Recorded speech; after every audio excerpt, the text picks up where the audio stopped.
आज हम लोग फिजिक्स का एक टॉपिक मात्रक है उसके बारे में हम लोग सीखेंगे,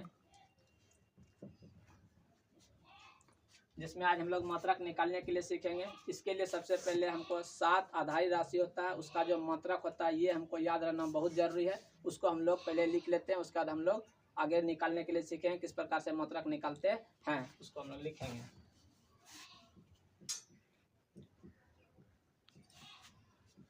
इसको सबसे पहले हम आधारी राशि 7 होता है, इसका संख्या 7 होता है, पहले हम इसको लिख लेते हैं और इसके मात्रक को, तब इससे निकालने में हम लोग को आसानी होगा और आसानी से निकाल लेंगे।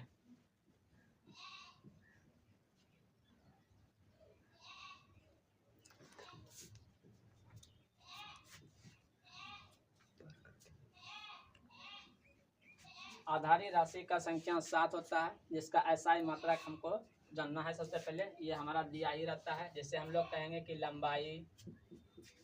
लंबाई का एसआई मात्रक मीटर होता है, जिसको एम से लिखते हैं। उसी प्रकार से द्रव्यमान का एसआई मात्रक किलोग्राम होता है, जिसको हम लोग केजी लिखते हैं। समय का एसआई मात्रक सेकेंड होता है, जिसको एस से लिखते हैं। ताप का एसआई मात्रक केल्विन होता है। उसी प्रकार से विद्युत धारा, जिसका एसआई मात्रक एम्पियर होता है। ज्योति तीव्रता, जिसका एसआई मात्रक कैंडेला यानी हम लोग सीडी लिखते हैं। ये पहले 6 ही थे, लेकिन बाद में इसमें एक पदार्थ की मात्रा को ऐड किया गया, जो केमिस्ट्री से आया हुआ पदार्थ की मात्रा, जिसका एसआई मात्रक मोल होता है। मात्रक निकालने के लिए सबसे पहले हमको ये 7 को याद रखना पड़ेगा कि लंबाई का एसआई मात्रक मीटर होता है, द्रव्यमान का एसआई मात्रक केजी होता है, समय का एसआई मात्रक सेकंड होता है, ताप का एसआई मात्रक केल्विन होता है, विद्युत धारा का एसआई मात्रक एम्पियर होता है, ज्योति तीव्रता का एसआई मात्रक कैंडेला यानी सीडी लिखते हैं उसको, और पदार्थ के एसआई मात्रक को मोल हम लोग कहते हैं। इस प्रकार से हम लोग क्या करेंगे, अन्य जितना भी राशि है उसका हम लोग क्या करेंगे, मात्रक निकालेंगे। तो उसके लिए सबसे पहले हम लोग निकालेंगे क्षेत्रफल का। किसी का भी मात्रक निकालने के लिए सबसे पहले हमको इसका फॉर्मूला के बारे में पता होना चाहिए। तो क्षेत्रफल का फॉर्मूला होता है लंबाई गुना होता है चौड़ाई। लंबाई को मापने के लिए हम लोग मीटर का प्रयोग करते हैं, जिसके जगह पे मीटर को एम लिखेंगे। और चौड़ाई भी है, तो जैसे जिस प्रकार से ये हमारा लंबाई हुआ, तो ये भी हमारा, इसको लंबाई बोलेंगे। तो इसको अगर चौड़ाई बोले, तो ये अगर मीटर में होता है तो इसको भी हम लोग क्या करेंगे, मीटर में लिखेंगे। तो चौड़ाई और लंबाई दोनों का एसआई मात्रक क्या होता है, मीटर होता है। तो क्षेत्रफल का एसआई मात्रक मीटर गुना मीटर स्क्वायर हो जाएगा। उसी प्रकार से जैसे हम लोग आयतन को निकालने के लिए कहेगा, तो इसके लिए देखिए मात्रक तभी हम लोग निकाल पाएंगे जब हमको फॉर्मूला क्या होगा, याद होगा। तो आयतन का जो फॉर्मूला होता है लंबाई गुने चौड़ाई और गुने ऊंचाई। लंबाई को मापने के लिए भी मीटर का प्रयोग करते हैं, चौड़ाई को मापने के लिए भी मीटर का प्रयोग करते हैं, और ऊंचाई को मापने के लिए भी मीटर का प्रयोग करते हैं। मीटर गुना मीटर, तो हम लोग इसको मीटर क्यूब लिख सकते हैं।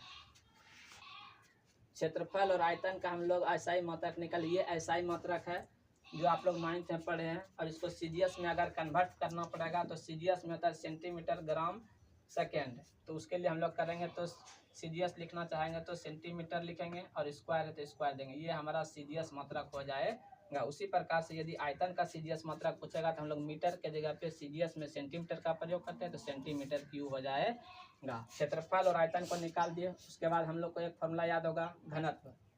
मात्रक निकालने के लिए हमको फॉर्मूला का ज्ञान होना बहुत जरूरी है। फॉर्मूला आएगा तभी हम लोग मात्रक निकाल पाएंगे। तो घनत्व का फॉर्मूला होता है द्रव्यमान बटे आयतन।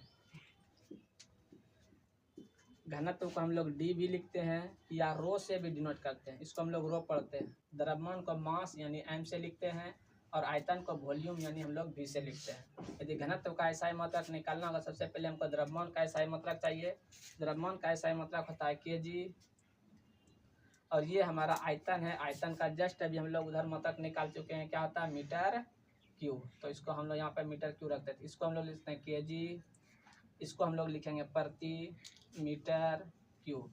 इसी को यदि हम लोग दूसरे रूप में लिखे तो केजी, इसको अगर हटा देंगे तो इंटू मीटर पर -3 लिख सकते हैं। ये हमारा घनत्व का एसआई मात्रक निकल गया। अगर इसको हम लोग सीजीएस में लिखेंगे, तो इसके जगह पे ग्राम और सेंटीमीटर पर क्यू लिख सकते हैं। उसके बाद यदि हम लोग को बोलेगा चाल का एसआई मात्रक क्या होता है, तो चाल बराबर फॉर्मूला होता है दूरी और बटे क्या होता है समय। तो चाल का एसआई मात्रक निकालने बोले सबसे पहले हमको फॉर्मूला याद होना चाहिए कि चाल का फॉर्मूला होता है दूरी बटे समय, और दूरी भी एक प्रकार का लंबाई है, इसीलिए इसका एसआई मात्रक मीटर होता है। तो हम लोग क्या कहेंगे, इसका एसआई मात्रक मीटर एम।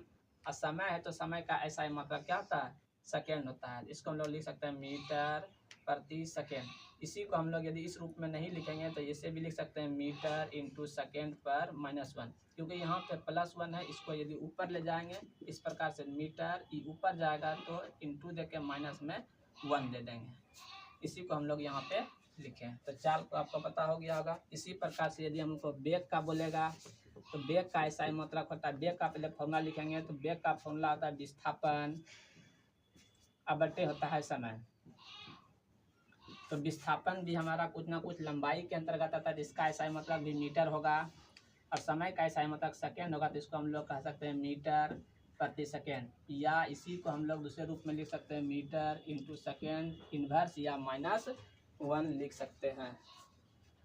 इस प्रकार से हम देखें कि चाल का जो एसआई मात्रक है वही किसका है, वेग का है। तो इसीलिए हम कह सकते हैं कि चाल और वेग का एसआई मात्रक क्या होता है, दोनों बराबर होता है। इसके बाद हम लोग आगे चलेंगे त्वरण का निकालने के लिए।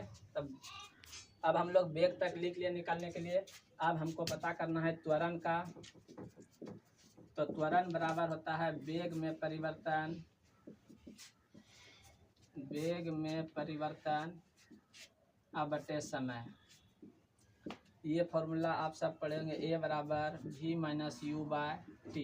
तो आपको पता होगा कि ये भी वेग है, ये भी वेग है, और वेग में यदि वेग को घटाएंगे, जैसे मान लीजिए 10 मीटर पर सेकेंड में 5 मीटर पर सेकेंड को घटाएंगे तो हमारा मीटर पर सेकेंड ही बचेगा। इसीलिए यहाँ जो ऊपर में है तो इसका एसआई मात्रक क्या होगा, मीटर प्रति सेकेंड, क्योंकि वेग में वेग घटेगा तो वेग ही बचेगा। अगर आप लोग 5 में भी 10 घटाएंगे लेकिन मात्रक सिर्फ हमको चाहिए, माइनस प्लस से हमको मतलब नहीं है, बचेगा क्या, मीटर प्रति सेकेंड का है कि वेग में वेग घट रहा है, और नीचे में क्या है, सेकेंड है, सेकेंड का मात्रक एस, सेकेंड।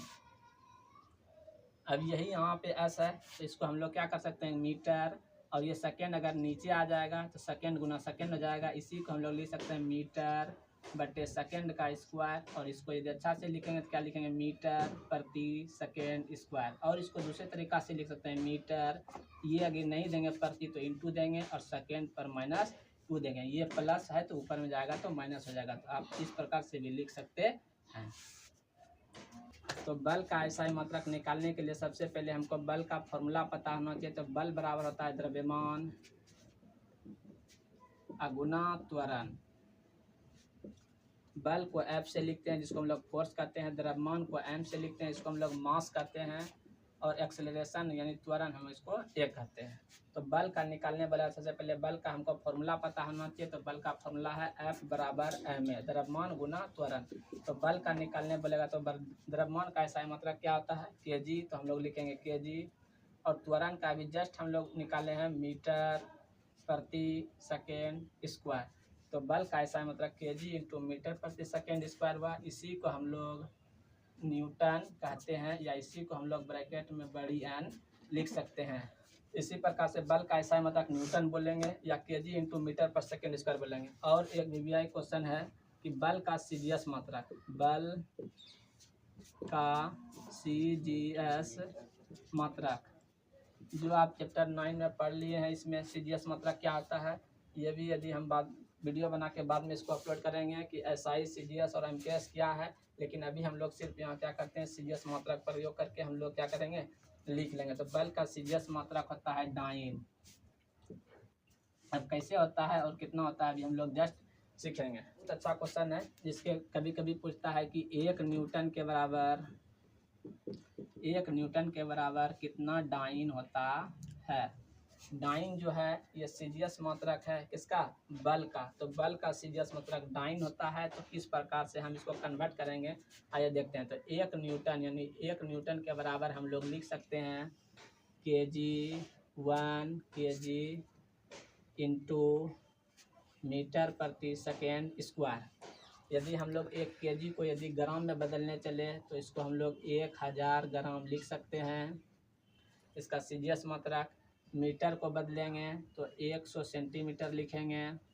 और प्रति सेकेंड है तो सेकेंड का एसआई और सीजीएस सब में क्या होता है, सेम होता है। तो यहाँ से देखेंगे 10 पर पावर 3 यानी 3 गो जीरो और 2 गो जीरो यहाँ पे, तो हम लोग लिख सकते हैं 10 पर पावर 5। और ग्राम है तो ग्राम, सेंटीमीटर है तो सेंटीमीटर, और प्रति सेकेंड का स्क्वायर है तो सेकेंड का स्क्वायर।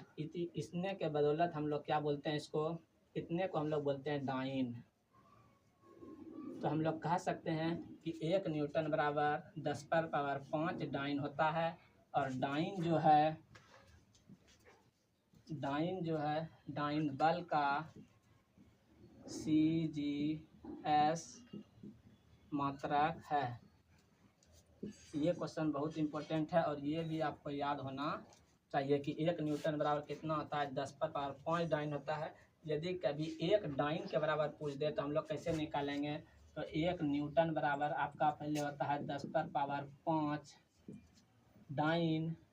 और 1 डाइन बोलेगा तो हम लोग इधर क्या करेंगे, 10 पर पावर 5 को इधर भेजेंगे तो हो जाएगा आपका 1/10 पर पावर 5 न्यूटन। इधर हो जाएगा डाइन सिर्फ, यानी इधर भेज दिए इधर, तो इधर बच गया 1 डाइन। और इसी को ऊपर ले जाएंगे तो हम लोग कह सकते हैं 10 पर पावर -5 न्यूटन। तो 1 डाइन बराबर हम लोग लिख सकते हैं 1 डाइन बराबर 10 पर पावर -5 न्यूटन, और 1 न्यूटन बराबर बोलेगा तो 10 पर पावर 5 डाइन बोल सकते हैं।